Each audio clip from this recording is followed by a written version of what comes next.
to the Key Action 3 final reporting video. Today we're going to be covering how to report the activities on Mobility Tool, how to add the activity information and the final reporting quality. So the first thing we're going to look at is Mobility Tool Plus. Mobility Tool Plus is the system used to report on your EU grant. There are many different roles that Mobility Tool plays, such as providing all the information on your project, completing and updating budget information, and also generating and submitting your final reports. When your project was added to Mobility Tool Plus, the contact person and the legal representative would have access. They will only have access with the email address that they use to register their EU login. If they try to log on using a different email address, the tool won't let them into the project. So please do ensure that you are using the correct email address. Once the contact and legal representative have logged in, they're then able to add additional contacts via the Contacts tab. Here you can see the link to Mobility Tool and that we recommend using Google Chrome or Mozilla Firefox.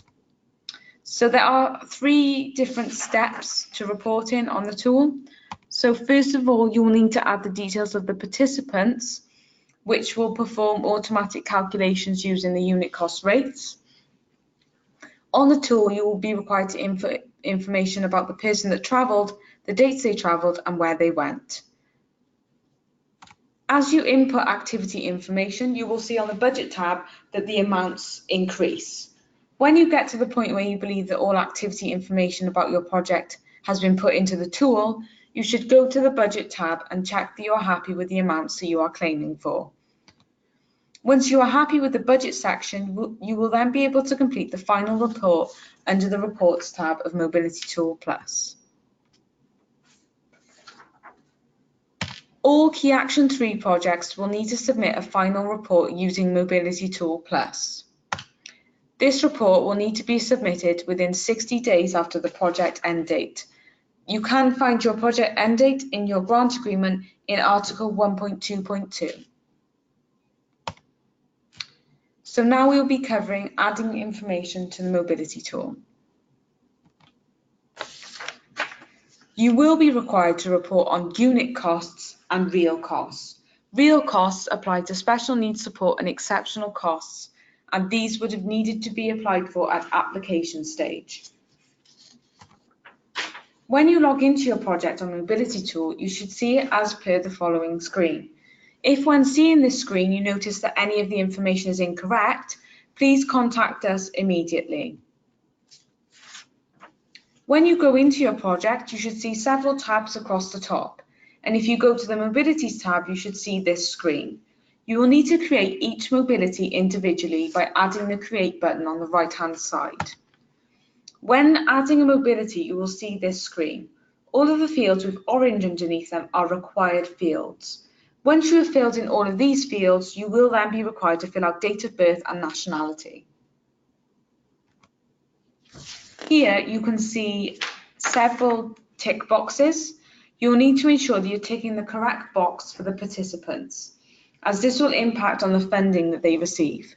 Please note that all participants can only claim for travel once per mobility activity. You will need to add the sending organisation and the receiving organisation, and also the distance band. You can find a link to the distance band calculator above the field in order to calculate the correct distance.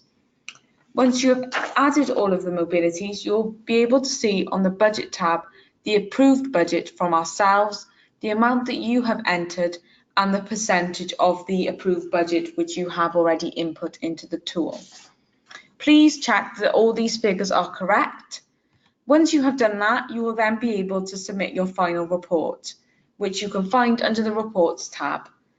You will need to click Edit Draft, and you will need to fill in all of the narrative sections.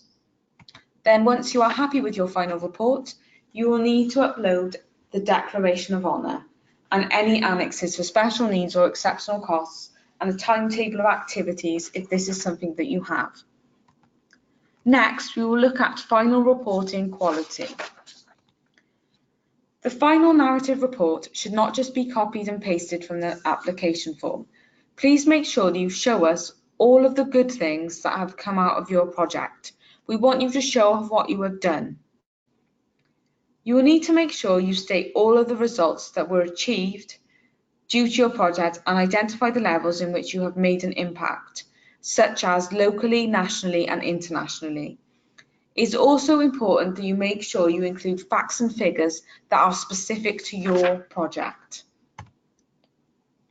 The final report payment is subject to the approval of your final report and could differ depending on the following.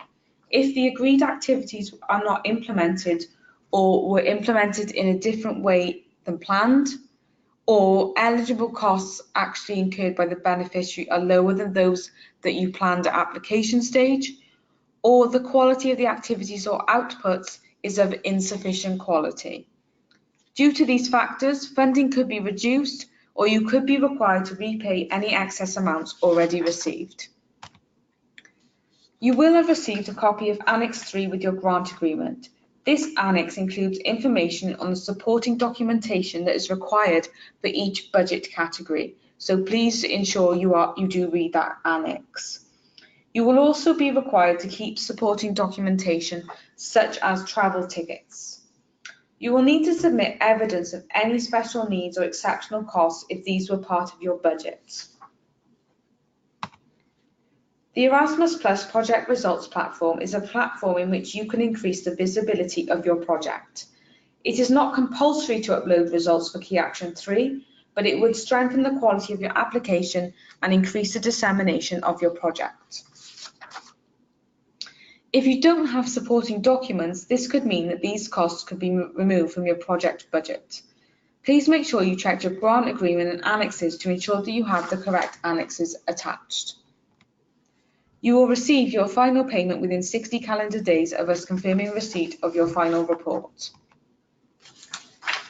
We, as a national agency, can help you to showcase your project, and we are able to feature case studies on our website and also promote your projects via our different social media platforms.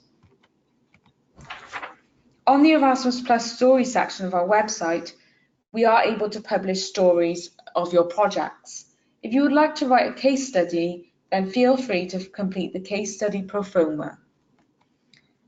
Here you can see a list of all our different platforms. You can also find a Word document in regards to final reporting on our Manage Your Grant page, and there are also more reference documents on that page for your guidance as well. So you are able to contact us by telephone, the number you can see on screen now, or if it's easier, you can contact us on email. Thank you for listening.